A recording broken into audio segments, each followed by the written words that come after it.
In 1944, American soldiers pulled a starving Yorkshire Terrier out of an abandoned foxhole in the jungles of New Guinea. She weighed 4 pounds and stood 7 inches tall. She understood no commands in English or Japanese. Nobody ever figured out where she came from. A soldier who needed cash for a poker game sold her to 22-year-old Corporal Bill Wynne for £2 Australian, $6.44. He named her Smokey. Because she wasn't an official war dog, she got no rations and no veterinary care. Wynne fed her from his own sea rations and the occasional can of Spam. Then, in January 1945 on Luzon, the engineers hit a wall. They needed to run telephone wire under a captured airstrip to call in airstrikes for the invasion. The only route was a 70-foot drainage pipe, 8 inches wide and half choked with sand. The alternative was digging up the taxiway around 40 parked aircraft.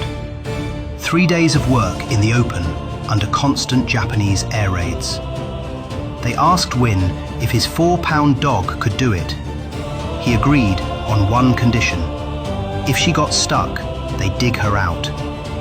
He tied a kite string to her collar, ran to the far end of the pipe and called into the dark. In places, she had 4 inches of clearance. I called and pleaded, Wynne remembered, not knowing for certain whether she was coming or not. At last, about 20 feet away, I saw 2 little amber eyes. At 15 feet away, she broke into a run. The string pulled the wire through.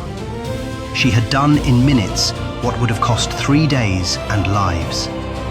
Smokey is credited with saving 250 men and 40 planes that day. Her reward was the biggest stake the canteen could find. She flew 12 combat missions in a soldier's pack near the machine guns. She survived 150 air raids, kamikaze attacks, and a typhoon on Okinawa. On a landing ship, she warned Wynne to take cover seconds before a shell hit.